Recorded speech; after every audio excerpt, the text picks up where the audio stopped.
À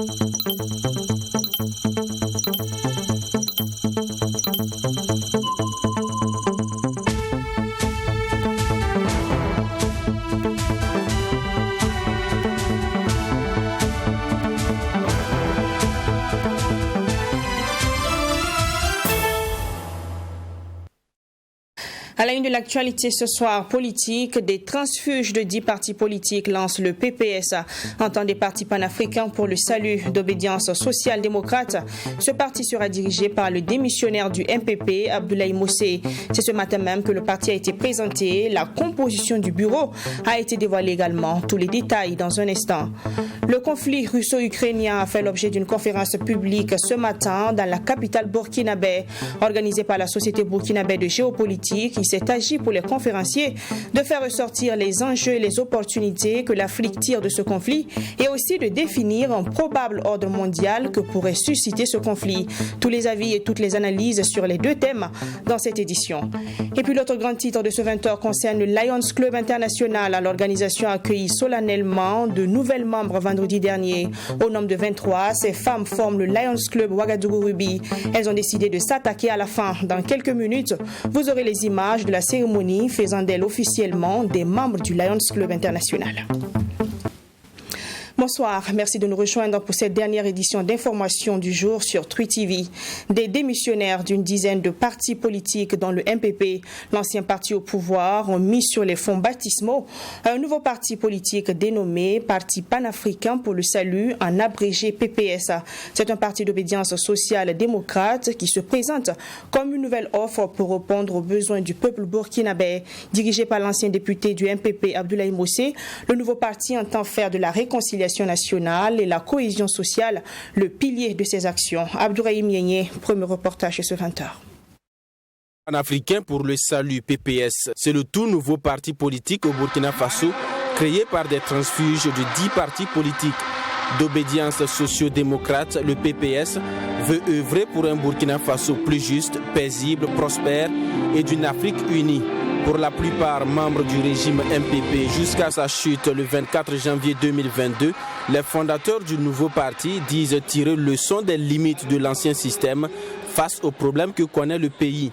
Cela nécessite une prise de conscience et un changement de paradigme comme incarné par le PPS. Le fait de tout essayer et aboutir à la confiscation du pouvoir par l'armée, cela veut dire que nous devrons reproposer en tant que classe politique quelque chose au Burkinabé. Et nous, PPS, nous pensons que ce qui manque, c'est la réconciliation. Ce qui manque, c'est l'union des cœurs. Pour nous, le fait d'avoir des élus et des leaders politiques, des intellectuels de plus de 10 partis politiques s'associer pour créer le PPS, nous pensons que chacun a son problème et il pense que le PPS doit être la solution. Au-delà du Burkina Faso, le nouveau parti panafricaniste entend porter des luttes pour l'indépendance véritable de l'Afrique. Pour les responsables, c'est une nouvelle offre politique au service de l'ancrage de la démocratie et du progrès social. Il est né dans le souci d'aider la construction d'une démocratie politique, sociale, économique et culturelle capable de procurer aux Africains une indépendance véritable et assumée et les rassurer également un développement harmonieux. Notre parti attend prendre une part entière dans la résolution des crises actuelles et futures. Il entend jouer sa partition pour l'avènement d'un Burkina Faso de paix, de progrès, de prospérité, d'obédience social-démocrate. Le PPS milite pour un Burkina Faso plus juste, plus prospère et pour une Afrique unie en phase avec les exigences du moment. Pour Abdoulaye Mossé, la création de ce parti est l'aboutissement des frustrations nées le lendemain du congrès de son ancien parti, le MPP, et de l'analyse des résultats de l'élection de novembre 2020. Se prononçant sur le fait que cet acte soit vu par certains comme une trahison vis-à-vis de l'ancien président, Abdoulaye Mossé a laissé entendre que le moment venu, Roch Kaboré connaîtra ses vrais amis. Situation nationale, le président du Faso rassure les Burkinabés et sonne à nouveau la mobilisation autour du chantier de la sauvegarde et de la restauration du territoire national. Dans un discours à la nation hier 1er avril, le lieutenant-colonel Paul-Henri Sandaogo Damiba est revenu sur les 2 mois de gestion depuis sa prise de pouvoir, tout en reconnaissant la grandeur de la tâche à accomplir et les attentes légitimes des populations. Le président du Faso a réaffirmé son engagement à respecter l'esprit et la lettre de la charte de transition. Il annonce un bilan de la mission de reconquête du territoire dans 5 mois. Mais avant, des mesures ont été annoncées lors de cet entretien, lors de ce discours. On découvre tout cela dans cet extrait. En plus des mesures déjà en cours, j'ai décidé, premièrement, de la création de comités locaux de dialogue pour la restauration de la paix, dont la mission est d'initier des approches avec les membres des groupes en rupture de dialogue avec la nation. Deuxièmement, de l'interdiction formelle aux populations civiles de résider ou de mener des activités dans certaines zones d'opération militaire. Troisièmement, de la restriction des manifestations à caractère politique ou associatif de nature à perturber l'ordre public ou à mobiliser des forces de sécurité dont la contribution serait plus opportune au front. Quatrièmement, du démarrage effectif de l'opération des audits dans l'administration publique et dans les sociétés d'État. Les travaux d'audit ont d'ailleurs commencé ce jour, 1er avril 2022. Et enfin, de l'organisation d'une journée de prière pour la paix et la réconciliation dans notre pays. Et le président du Faso, le lieutenant-colonel Paul-Henri Sandaogo Damiba, a reçu en fin d'après-midi une délégation de la CEDEAO avec à sa tête le président de la commission, Jean-Claude Cassibrou.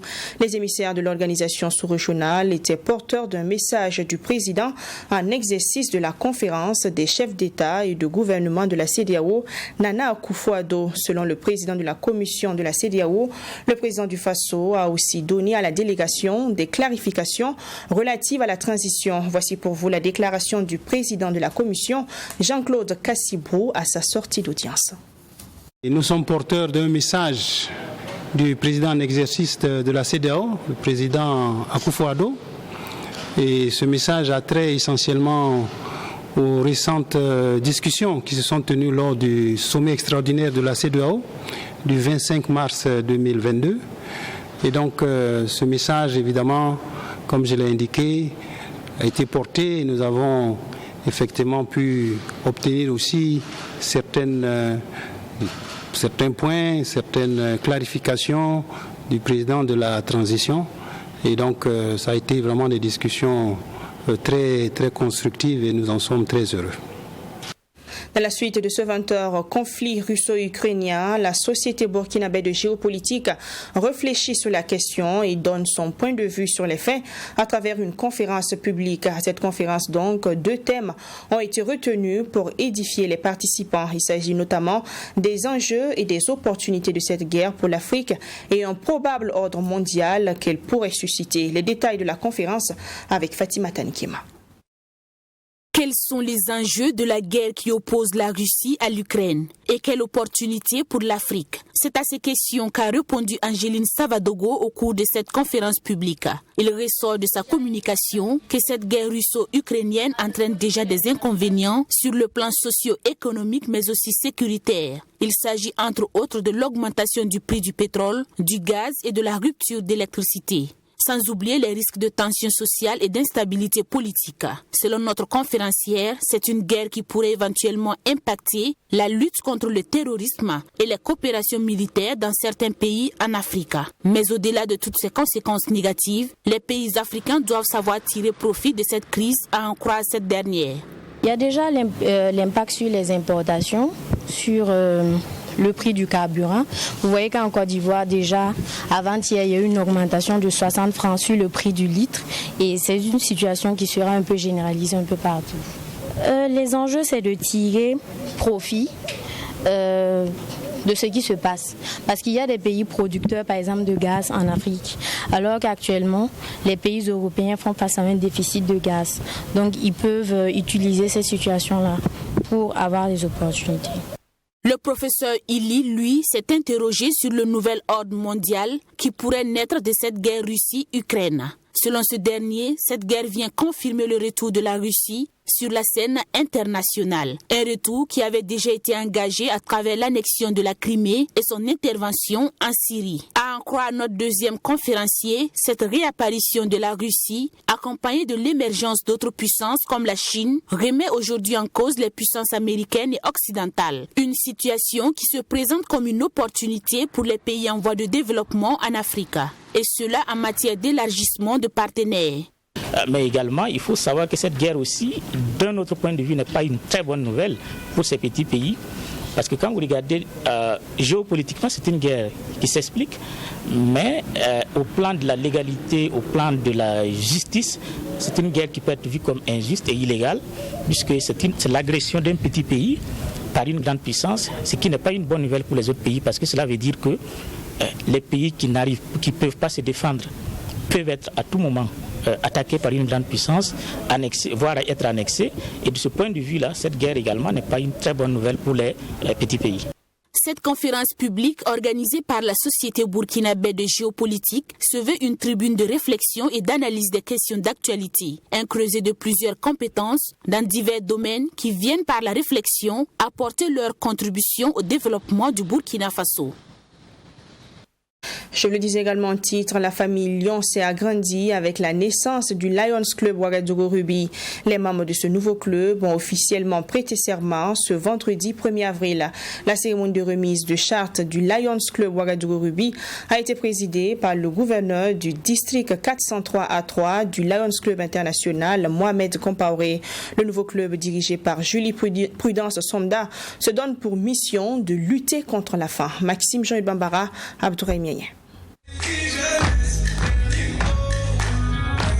Entrée solennelle de nouvelles membres dans la grande famille Lyon à cette soirée qui marque la naissance du Lions Club Ouagadougou Rugby. Au nombre de 23 à constituer ce club, ces femmes de divers profils ont officiellement prêté serment devant les officiels du district 403A3 et des membres du club Ouagadougou Rugby de respecter les statuts et règlements du club et ceux du Lions Club International.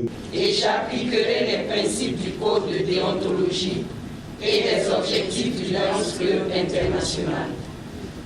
Par le pouvoir qui m'a été conféré par le Lions Club International, je vous déclare membre du Lions Club Ouagadougou Rugby. Après la prestation de serment, les impétrantes reçoivent l'emblème du Lions Club International, consacrant définitivement leur adhésion à cette famille. Le Lion Julie Prudence Somda, porté à la tête du nouveau club Ouagadougou Rugby, reçoit les attributs de son pouvoir. Ouagadougou Rugby, parce que le rugby est une pierre précieuse d'une grande valeur et il symbolise les femmes que nous sommes, parce que nous avons voulu que ce club soit caractérisé et regroupe des femmes leaders.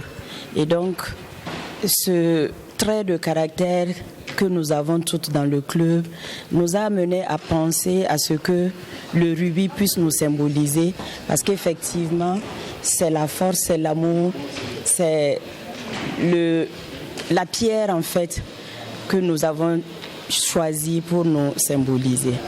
Ce nouveau club Ouagadougou Rugby entend faire de la lutte contre la faim son leitmotiv. Déjà sur le plan national, il y a des personnes déplacées dues à l'insécurité, des personnes déplacées internes, et ces personnes souffrent beaucoup de la faim. En dehors de ces personnes, il y a beaucoup de personnes vulnérables, telles que les femmes enceintes, les enfants de la rue. Et quand nous regardons toute cette misère, en tant que mère, en tant que femme, en tant que citoyenne du Burkina Faso, nous avons choisi vraiment de leur redonner le sourire à travers notre modeste contribution. Un engagement noble et d'une actualité persistante au regard des milliers de déplacés internes que compte le pays, dira le parrain de la cérémonie, Lassine Diawara. Un parrain qui n'a pas manqué de prodiguer des conseils à ses filleuls. Je vous invite à créer et développer un esprit de coopération et de compréhension mutuelle et travailler à les promouvoir autour de vous.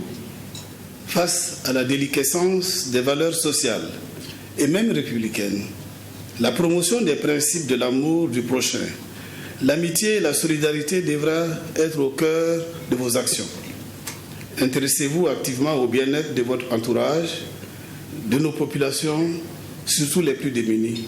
Travaillez donc, parlez peu, agissez plus, car si les parleurs sèment, ce sont les silencieux qui récoltent. Cette cérémonie de remise de charte du Lions Club Ouagadougou-Ribi a servi de cadre pour le Lion Dramane Tout de prêter officiellement serment en tant que membre du club Oasis, club parrain du nouveau club Ribi 100% féminin. Coris Bank International renforce ses assises dans la sous-région. Elle a procédé à l'ouverture de sa filiale en Guinée-Bissau le mercredi 30 mars dernier. Une inauguration qui a connu la présence effective du président du groupe Coris, Idrissa Nassa, et du président de la République de Guinée-Bissau, Oumar Sissoko Ambalo. Les images de l'inauguration avec Abdourahim Mieye. Avec cette implantation en Guinée-Bissau, Coris Bank International est désormais présente dans 8 pays membres de l'UEMOA et en Guinée-Conakry. Une extension de l'institution bancaire qui justifie l'ambition panafricaniste du groupe Coris. Alors nous avons eu l'opportunité d'être reçus par son Excellence le chef de l'État, avec lequel nous avons échangé sur l'inauguration officielle de Coris Bank International en Guinée-Bissau. Comme vous le savez, notre groupe est un groupe panafricain et nous avons décidé de nous installer ici à Bissau pour apporter notre contribution au financement de l'économie du pays. Donc aujourd'hui, c'est l'inauguration officielle de notre succursale ici à Bissau. C'est le président de la République de la Guinée-Bissau, accompagné de plusieurs membres du gouvernement, qui a présidé la cérémonie d'inauguration.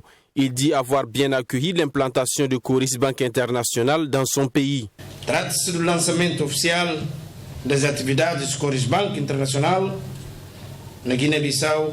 Grâce au lancement des activités ici en Guinée-Bissau, Coris Bank International contribue à financer des activités économiques. Nous savons aussi que le progrès social doit s'asseoir sur le renforcement du tissu économique et Coris Bank contribue à cela. En vérité, la présence de Coris Bank est une marque de confiance à l'économie et au futur de la Guinée-Bissau. Na verdade, a vossa presença no mercado guinense representa voto de confiança na economia e no futuro da Guiné-Bissau.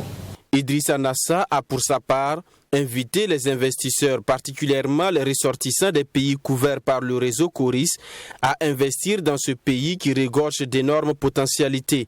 Il promet l'accompagnement de Coris Bank à ses investisseurs. Littérature dans ce 20h, nous allons à la découverte du nouveau recueil de Adama Bayala. Le recueil est intitulé « Sous la barbe du diable » et aborde les difficultés vécues par les enfants défavorisés. Le livre a été dédicacé le 1er avril 2022, hier donc à Ouagadougou. La dédicace a connu la présence de l'ancienne ministre de la Culture Souro Kabouré, Dr Élise Ilboudo Tombiano, par ailleurs marraine de la cérémonie. Sans plus de commentaires, allons maintenant à la découverte de l'œuvre dans ce compte-rendu de Assompta Somé qui porte la voix de Wenlassida Kabouré. Faire un réquisitoire contre les abus faits aux enfants, tel est l'objectif de Adama Bayala à travers son livre Sous la barbe du diable. De 179 pages, c'est une œuvre qui dépeint les réalités que vivent les enfants délaissés en général et les orphelins en particulier. Elle rend bien compte de la perdition de certaines valeurs africaines. À travers cet ouvrage, à travers le parcours du personnage principal, Piripa Banzai, il s'est agi pour nous de dénoncer une situation aimable qui ronge notre société. C'est une pratique barbare et rétrograde qui vise à éliminer systématiquement les enfants abusivement appelés barbares. Si vous voulez en bon français, les enfants adultérins. Pour la marraine de la cérémonie, le docteur Élise Ilboudo, ce roman est éducatif en ce sens qu'il met en exergue les maux sociaux comme le viol, la prostitution, la violence et le terrorisme. Elle invite tout un chacun, surtout la jeune génération, à la lecture de ce roman qui pourrait être sensibilisateur. Le livre est très riche, il est bien lisible Et il a mis toute la rigueur scientifique qu'il faut pour son livre, puisqu'il s'agit d'une famille, d'un couple qui meurt et qui laisse ses enfants, pendant que ce couple était dans de très bonnes conditions. Donc, vous avez, je dirais que c'est le carrefour de plusieurs thèmes qui se retrouvent ici. C'est la vie, c'est l'amour, c'est l'éducation, c'est la sociologie, c'est l'économie. Donc pour moi, c'est un livre qui est très riche et qui doit être lu par tous. Sous la barbe du diable est la troisième œuvre de Adama Bayala. Il est également l'auteur des œuvres comme Les bénédictions d'une mère, La République Banabana. Homme de lettres, il est aussi communicateur et journaliste.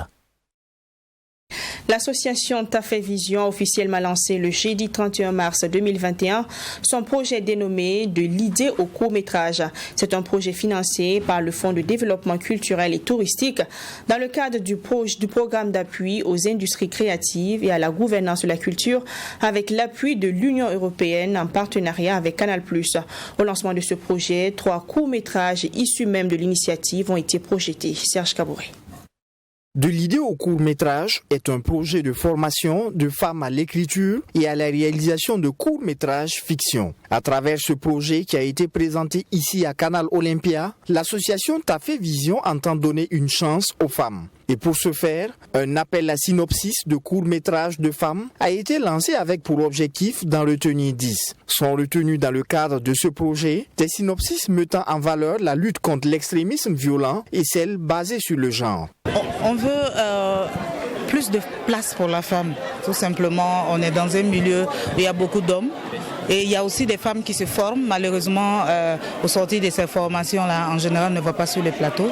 Et aussi, on n'a pas beaucoup de femmes réalisatrices, scénaristes. Donc, on a décidé de mettre en place ce projet-là pour pouvoir permettre à ces femmes-là de s'exprimer.